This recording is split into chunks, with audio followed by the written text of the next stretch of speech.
What's up, all you wonderful cosplayers and prop masters? Right now I'm going to give a quick and very simple tutorial on how to do the scars for your John Marston Red Dead Redemption inspired cosplay build.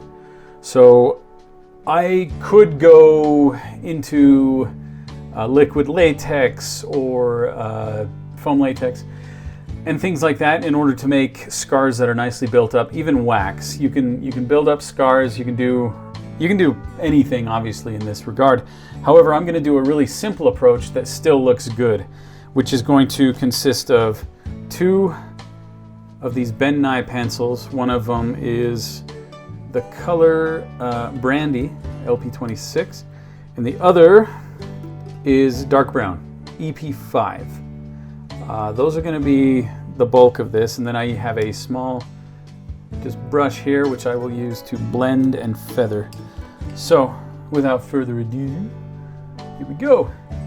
So of course you want to look at your reference pictures and match as best you can the dynamics shown in the picture here. So first we see he's got this nice gnarly nose scar. I'm actually going to start with the brandy colored one. This nice nose scar across the bridge, and then it just kind of falls down that way. Okay, another layer of thickness there. And then, as you can see, it must have been a wolf's paw or something that came. I mean, I know that he was attacked by wolves, and that's the origin of his scar, but we don't see exactly how it happened. I'm guessing a paw went across his face and just kind of got him down. So he's got kind of the main scar and then sort of a secondary one and then tertiary down in the mustache area. Before I do this though, I've taken my razor, my clippers, and just kind of clipped out a little channel here because his facial hair doesn't grow in the spots where the scars are. So just kind of following along that line, just kind of take it down through the channel there. Same with this. Just try to get my preliminary line, and then I'll go through and kind of almost make it look not so obviously smooth and straight. Well, smooth and kind of come in and put a little, branch it off a little bit, so it's not too good. All right, now I actually had done this already earlier, and so I have the line that goes through the mustache already drawn, but I'll just draw over the top of it. And I think the implication is that the scar follows a little bit down to the bottom here. So that's the main body of the scar. So then I'll take my darker pencil, my dark brown here, and I'll just kind of try to get a little more toward the bottom because you're kind of using this to imply a shadow cast by the puffiness of the scar.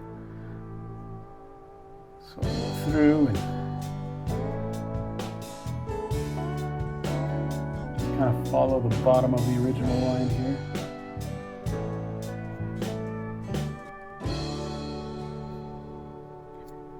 That and then a little bit there. Okay, I mean, really, there's not much to it here.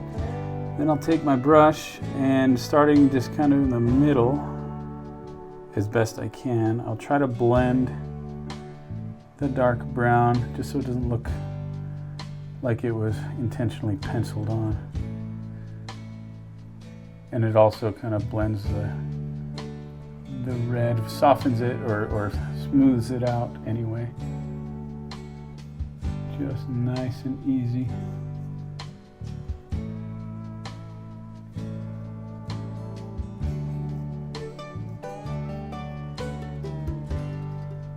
And then I'll flip it where it's kind of more on the flat side and just sort of feather the edges so it blends into the skin around it.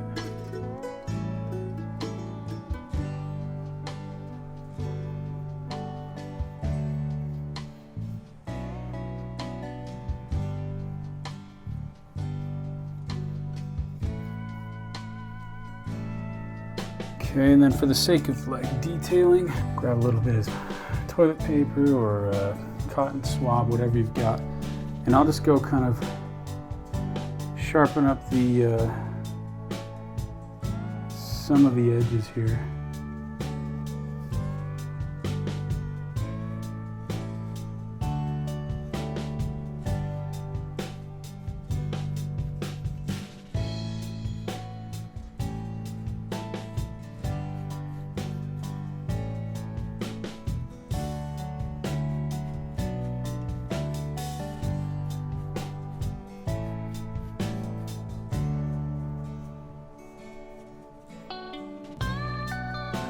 Okay, so really with that, I would go to the convention just like that. Maybe you could dust it maybe a little bit with a little bit of facial powder or just whatever. I mean, like I said, this is the quick and simple but still effective way to get the John Marston scars. Let's just finish out the head portion of the cosplay. This is a wig that I've been using ever since I started building this cosplay back in 2011. Just throw that sucker on. Get it right about where it needs to be. If you look at him without his hat on, which depending on which game you're playing, like obviously your hat can get taken off, or you can dress him in your wardrobe or whatever. You can get a look at him without a hat. Or in the first game, he'll take his hat off and scratch his head or wipe his brow. Anyway, and you can kind of tell he's got the middle part thing going on, which is common, I guess, for the longer hair looks. But yeah, I mean, that's basically it there. I'm gonna pull it down a little bit. My true hair is coming through a little bit. I do wish that the hat was a little bit bigger.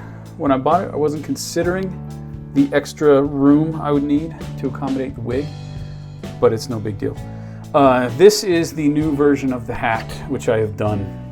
I used to use a cheap hat that I got from just a mall. It was one of those party stores that has party favors and stuff. A little costume piece. It wasn't a bad hat, still isn't, but I wanted to upgrade, make it more like his in the game.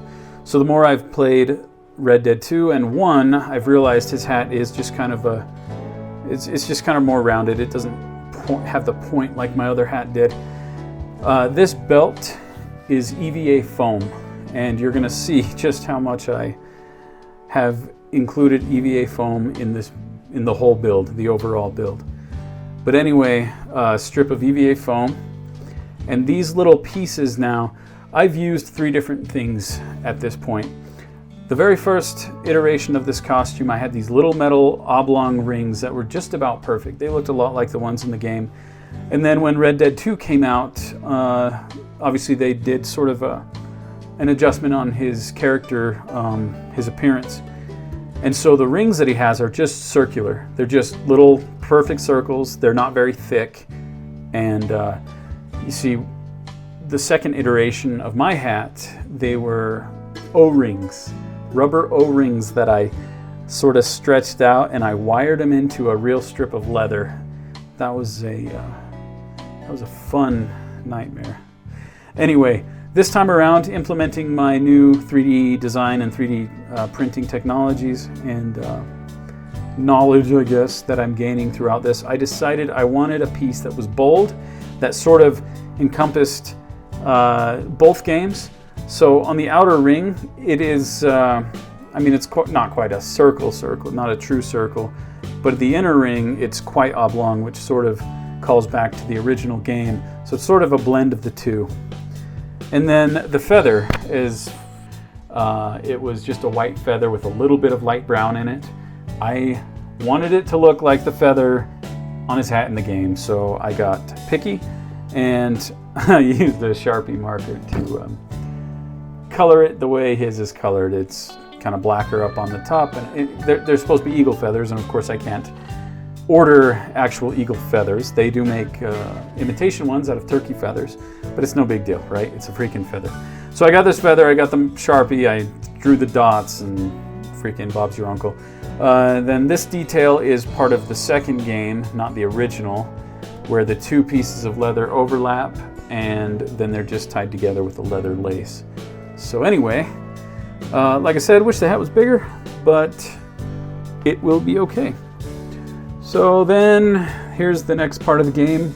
Trying to get the hat where it sits in a decent place, and then getting the hair to kind of do what you want it to do. His hair goes mostly back and over the ears. A little bit of the hair kind of sticks down in the front here, but really, I mean, that's pretty much it right there. But yeah, this is from the neck up, my John Marston look. The entire hat is new to this costume, and I'm quite pleased with it. And I actually have the print file for these pieces. They're not just the ring. On the back side, they have two nubs sticking out about 1/4 inch, and they're pretty thin. And all I did was I punched my holes out in the EVA foam, stuck them in, and then I just hot glued them from the back so they don't slide out and fall. So yeah. Anyway, thanks for watching. I hope you enjoyed it.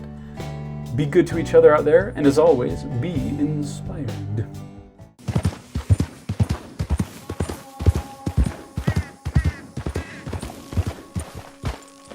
Hey, we got this one. Let's go.